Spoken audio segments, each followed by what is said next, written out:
Okay, perfect. So hello, everyone. My name is Glenn. I'm a consultant. I specialize in graph databases and in web development. And I work with quite a few companies, including Neo4j, Ares Travel, NTC, and quite a few others. And today I'll be talking about how to streamline your web app stack. But really, this title I made before actually creating the talk. This is the second time I'm giving this talk. And really what it should have been called was just driving Neo4j, because what I'm going to be doing is I'm going to be talking about how you can drive, how you can use the driver of Neo4j. Neo4j has a uniform theoretical model of how the driver works. And so regardless of the programming language that you'll be using, you can actually apply the same concepts. So this is really a talk for everyone, not just web app developers, but everybody is making an application. We had a wonderful talk before about the capabilities of Neo4j. And I think this one really complements it really well, because this will tell you really how to use it properly as a developer. So the whole plan would be, first of all, we're gonna talk about the canonical driver model.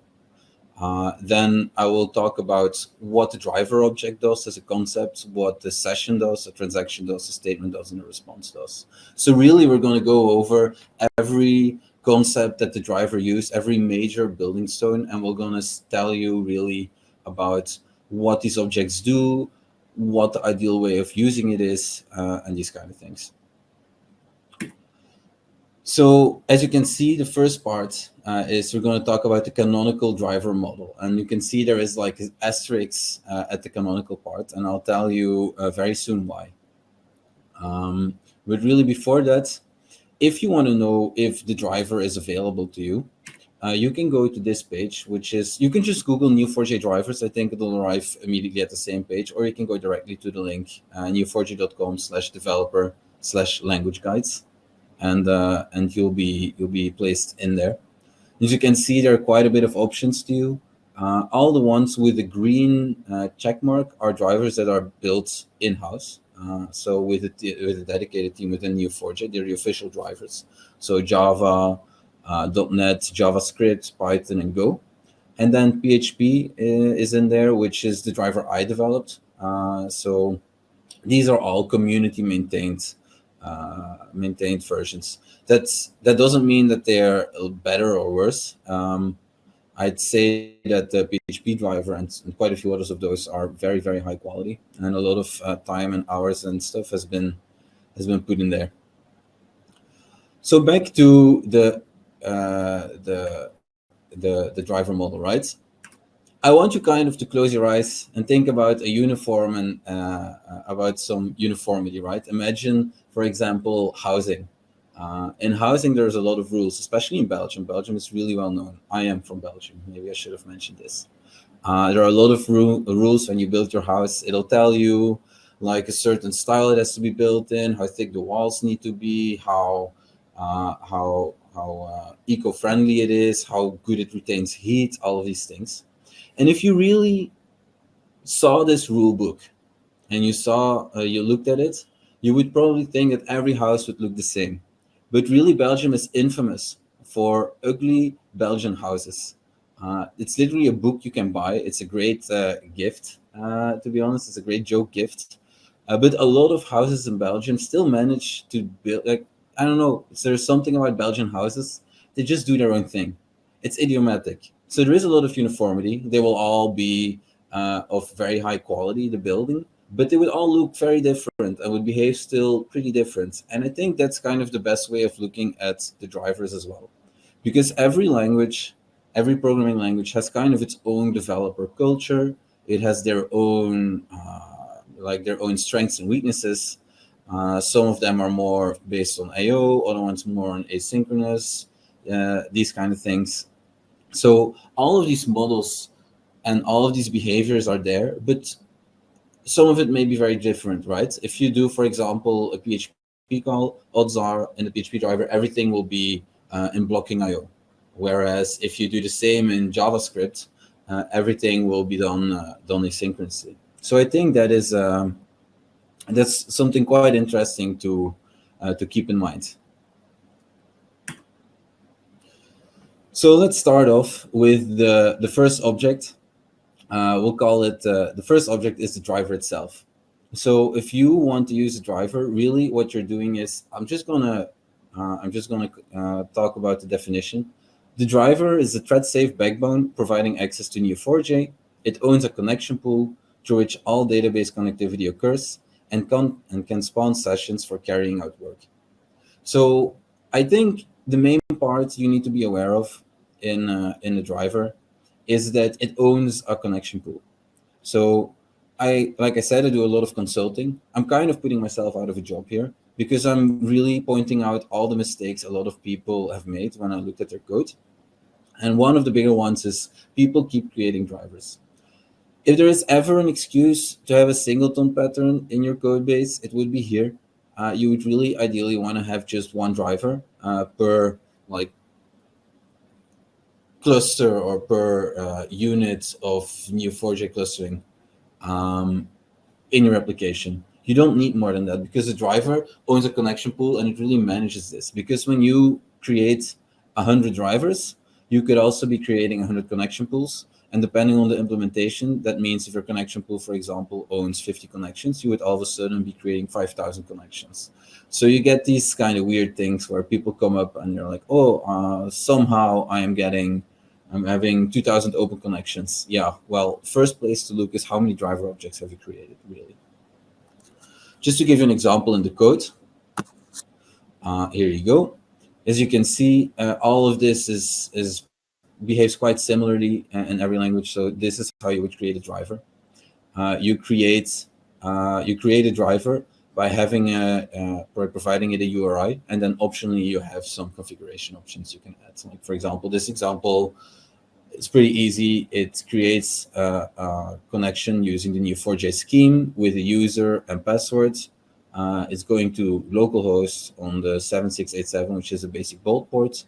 A lot of these are defaults. You don't need to add those. And then, of course, something like a user agent has been added. So once you connect to Neo4j, it knows what system is talking to it. Then when it comes to connectivity, really there are four main parts in this. The scheme will determine the behavior, and this is quite an important one, so I'm gonna focus in on this one. The user and password, of course, is optional because you can configure Neo4j to connect to without a username and password. The host IP or the host name to connect to initially, and then of course the port, which should be really self-explanatory. Going over the connectivity, really all the drivers provide two main forms of connectivity. One is called Bolt and the other one is called Neo4j. Both of them use the Bolt protocol. This is important to keep in mind. It's not like one does and the other doesn't, but really Bolt is the simplest way of doing things in a lot of ways because this will just connect to the database you pointed to, the URI, and that's it. You will be talking to it the entire time. Nothing fancy will happen. So if you are working in a cluster, you're probably doing it wrong. There are not many cases where in a cluster you want to talk to one specific database. If you want to use all of these fancy things and you're having 100 cores made available to you, like in the last talk, and you're just connecting to one, you're kind of ruining it for everyone. So really what you want to be doing is you want to use the Neo4j scheme because the Neo4j scheme has a routing layer on top of that. So the routing layer is also kind of self-explanatory. So what it does is it'll take the initial connection you provided, and it'll use that initial connection to fetch the routing table from a member in the cluster, and then it'll automatically route every single query to different members in the clusters. This is really nice. In a lot of ways, it's foolproof, but there are some special cases which you need to be very mindful of, where you need to realize exactly how this works. Because if you don't know how this works, you may end up having performance issues, which could be easily resolved. So this is definitely something I'll zoom in on later in the talk. And you see this idea. You can add the +S and +SSC. +S means you want this connection to be secure. It'll use SSL. and plus SSC means you're using SSL, but you're allowing self-signed certificates. As you can see, this is like a matrix. You can use Neo4j. You can fetch a routing table even from a single unit. So you can use the Neo4j scheme on every single instance of Neo4j, every single configuration. It'll work all the time. It's foolproof. So this is why everybody says it's the recommended way. You can't go wrong with it, except if you want to like get into the nitty-gritty details and you don't want the routing table to be fetched every time and you want to optimize these kinds of things, use Bolt. In all other cases, use Neo4j. And really, whether you use it in Aura or whether you use a cluster or it's standalone, Neo4j really should be your default, your sensible default.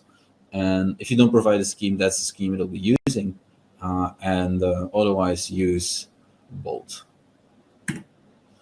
So just again, to zoom in a little bit on the client-side routing, when I said when you create a driver, it's really important you create an initial URI.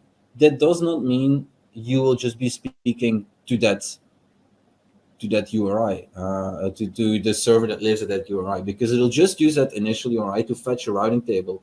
After that, the driver takes care of everything else. So there's no guarantee when you connect using a Neo4j scheme and you connect with a specific URI that it will only be there. Like when you connect to your Aura URI, for example, you'll see if you were to fetch the routing table from that, especially if you're in Pro in the professional section, there will be so many other instances with way more complicated addresses, and it'll be using those directly and switch between them. The routing table is nothing more than a list of addresses and their role. They can be read or write, essentially. That's the most important ones to know about. And really, after that, the driver, what it'll do, it'll land a connection that it fetched from the logic using the routing table, and it'll give it to its session. And the session will use this. Quick overview, these are like common configurations you can add. The driver has a URI, you can provide authentication logic, so you can have user password, no authentication, OpenID Connect, and Kerberos. I have never used Kerberos in my life, but it's there. I know I'm too young to have worked with Kerberos, really. And there is some encryption logic in the configuration. These, like I said, I was too fast. The driver authentication has basic OpenID Connect, Kerberos, and none. So really, that's it. What I want you to take away about the driver concept is, like I said, I started this, I can't say this enough. It's an excellent candidate for a singleton pattern. The user experience will be the same regardless of the underlying protocol. Whether you use Neo4j or Bolt, user experience will kind of be the same, but under the hood, a lot of different things will be happening. And there are some special use cases, which we'll talk about in the next part.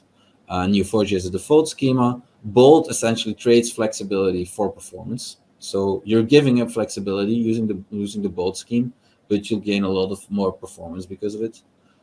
The connection right is only for the initial connection. It's a connection is against Neo4j instance, not a database. So you can the driver really can be used for different databases.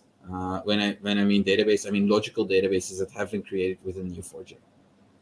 And then the connection pool can be configured at this level usually. Next part, sessions. Sessions are the most interesting one because they seem super simple and they are essentially, I feel like, the most complex part. Sessions are lightweight containers for causally chained sequences of transactions. They borrow connections from the connection pool and chain transactions using bookmarks. Why am I saying it's super simple, but it can be deceptively so? Really, because it is about sessions are for causally chained sequences of transactions. This is where most people go wrong. When in doubt, create a new session. Sessions are lightweight. All they do is they borrow a connection. The connection most likely has already been opened. It's already there for you. It's going to be fast. So that is not the big deal.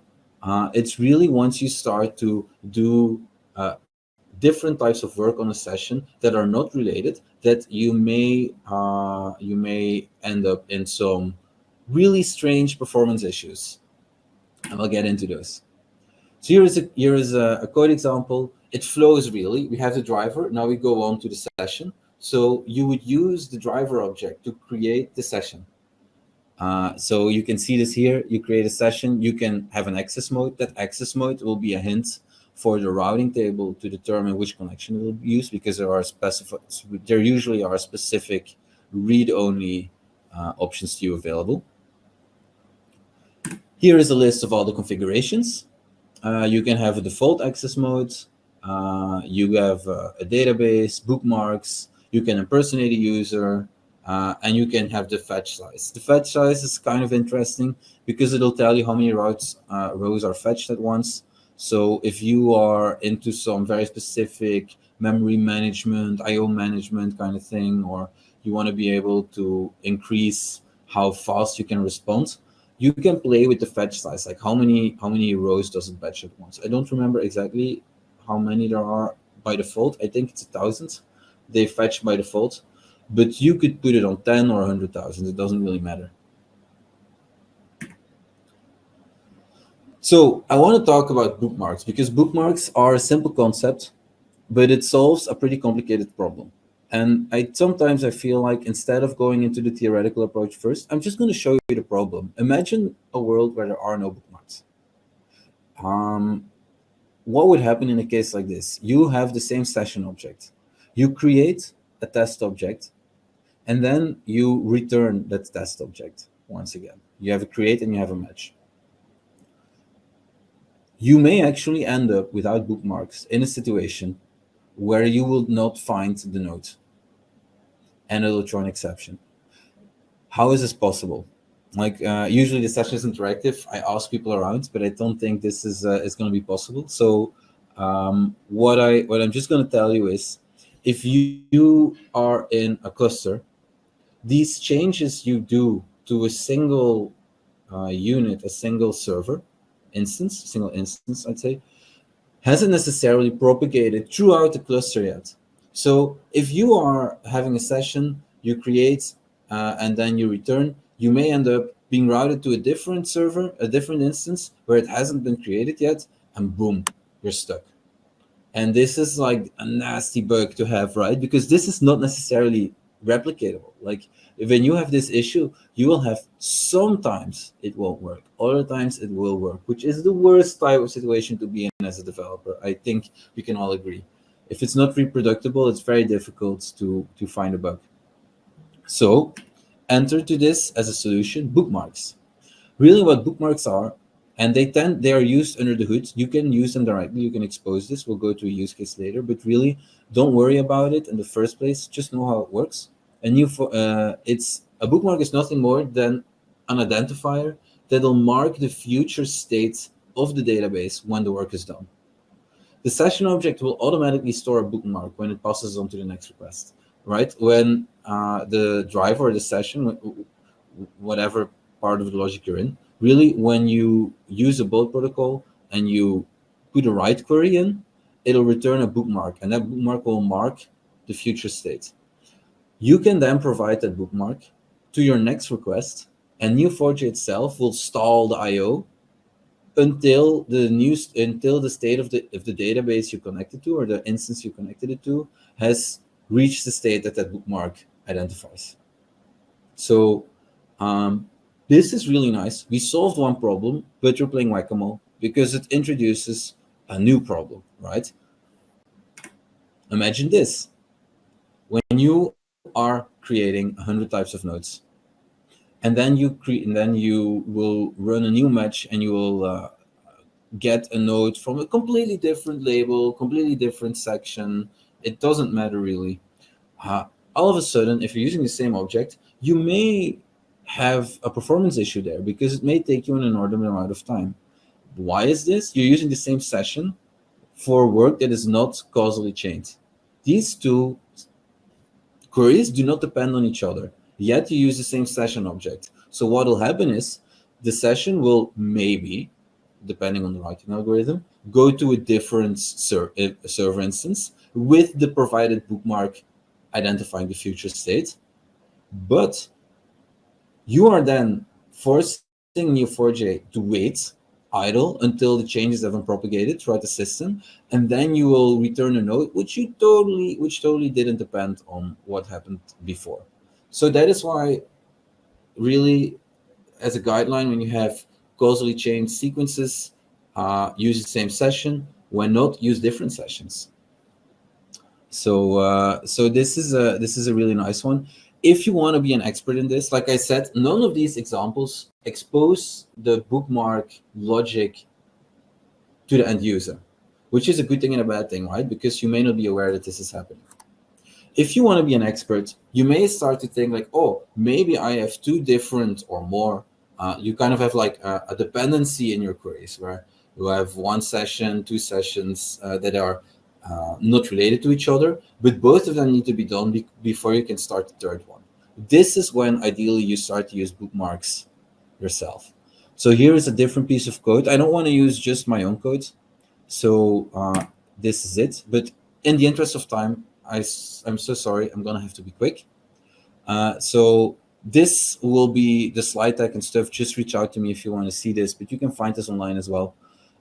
You can see here there are 3 different sessions, and the bookmarks gets passed to each other, right? So you can explicitly add bookmarks to a separate session, so you can combine all of these, and that is how you can force different like hierarchical structures within your causally chained dependencies. Key takeaways: best thing you can do when in doubt, create a new session. There's nothing wrong with this usually. Many open sessions also means many open connections. That's the balance you have to strike. Because every time you open a connection, you start to borrow a connection pool. If you have a connection pool of 50 connections, you have 50 sessions, you may be using 50 sessions. You should only reuse a session if the work is related. So this is the opposite of a singleton pattern, right? This should be a factor. You should have a share, like you should keep creating new ones. Don't worry about bookmarks until you are optimizing. Then it's a really premature optimization is the root of all evil. Yeah, don't worry about these until you start to get into performance issues, and then be mindful that this may be happening. And then you can fine-tune the result, fetching, memory usage using the size, the fetch size configuration. So I see we only have 4 minutes, so we're gonna have to be quick. Transactions, thankfully, we can go over quickly because transactions are the atomic unit of work, and they may contain one or more query. They're also bound to a single connection, and once a transaction is done, it'll be represented in the causal chain by a bookmark. When you create a transaction, it can be metadata or timeout. Really, a transaction like this, if you have used with any database, you should know what a transaction is. It's something you can begin, commit, or roll back, and in between you can do multiple queries. Once the transaction has been committed, the changes will actually be visible in a database to others. If you roll back, it will never be. So really, what's important about this, there are 3 types of transactions: auto-committed, transaction functions, and unmanaged transactions. Auto-committed are the most simple ones. You will it's just a single run. It'll happen under the hood. So when you are running a query on a session, you're essentially doing auto-committed transactions, because all these changes will be made tangible in the database immediately. They're simple, intuitive, but they may fail in more complex scenarios. What is a more complex scenario? It's transient errors. Transient errors are database related. For example, memory, a leader election change, these kind of things. All of these errors tend to be temporary, and they require a retry if you happen to use this. It's not like it happens that often, but it does. It happens in all of these more complex situations. So if you want to be mindful of this and you don't want to care about it, you should use something called transaction functions. They manage transient errors for you. They're simple, but they require a bit more boilerplate. They work in every scenario. Big asterisk is they need to be idempotent. What does that mean? If it gets to the case where it gets rerun, it has to produce the same result, right? If it gets rerun and the result is slightly off, you are essentially introducing a different type of bug in your system. Also a really nasty one, because it won't be reproducible. In the interest of time, I'm just going to show you the solution, which is the bottom one. You can see that the UUID gets created outside of the function, because that way it'll only be one type of value. It'll get reused. That's the main part. And then after that, we increase our external counter to increment the nodes that are created. Because if you were to run both of these ones within your transaction function, you may end up producing a different result, or you may call increment nodes created twice or multiple times, which would be a big deal because they wouldn't be created because you are having a transient error. And then we got unmanaged. It's also a simple concept. It offers complete control, but it punishes forgetfulness because if you are not committing, the transaction will be rolled back. Here's an example. You use, again, reflow, right? You went from driver to session. From session, you begin a transaction. You begin a transaction, you run it, you run some statements on there, and then you commit. Key takeaways: functions tend to be the preferred way. More complicated scenarios will require a managed transaction. One connection can have many transactions open. I didn't really mention this, but these connections can be multiplexed. Transactions cannot be nested, which is something that I've heard asked before. But you can open multiple ones, but you cannot have them nest within each other. And you could keep things simple by using auto-committed queries. Another one would be the statement. Statement is a really simple one. It is what it is. It's a single instruction. It has a cipher string and a parameter. Here's an example. Parameters have some specific ones. As a parameter, you can add all of these kind of values. The one with an asterisk, at least, you can add. So you can add like your domain-specific objects like lists, maps, points, dates, times, local time, date time, all these things you can add. And node, relationship, and path, you can get returned as an object in the driver. Key takeaways: you can use parameters everywhere. Parameters are, that's an important one. You want to use parameters as much as possible because parameters help with query caching. I'm not fully aware of the internals, but I would assume that something gets done to the query, like a hashing algorithm or something, to determine is this the same query or not. And based on that, it'll be cached. So if you are injecting your parameters directly into the query, the query will change and the database engine will not be able to recognize that it's the same query, so it can't optimize against it. That problem is solved if you use parameters, because the query will look the same, the cipher state will look the same every time. Certain objects can be used as parameters, and parameters really are just a dictionary whose keys directly map to their cipher parameter name. Then we're having results. Results are, again, the values returned by a query in the form of rows. Each result is bound to a single connection, and it can be consumed by iterating over it. That's an important one. It's a cursor.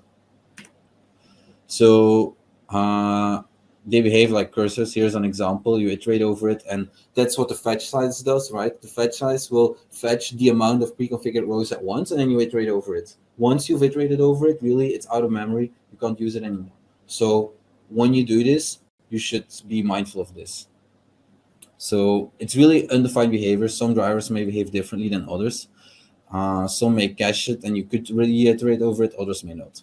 So be mindful of this. A really nice one is the metadata.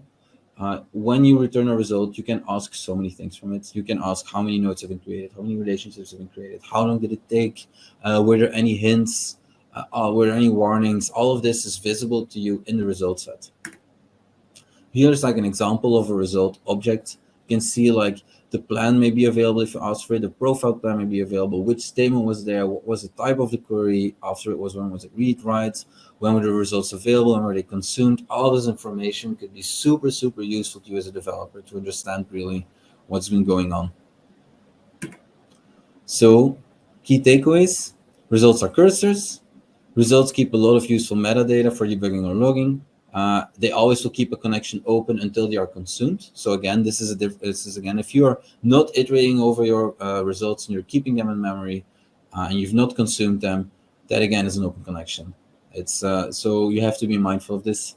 They return Neo4j specific objects too, like relationships, path, nodes, and querying some of the results. If you want to get some of these results from the metadata, it may require full consumption of the results, right? The moment you ask for it, how long took this query, it has to completely finish the query. So That's an important takeaway. And with that, I am done. So I'd like to thank you for your attention. I saw some comments, but not really any questions. Does anybody have them? Please ask them. If you want to stay in touch, scan this QR codes. It'll be like my virtual card, so you can connect with me over LinkedIn or WhatsApp or whatever. Thanks.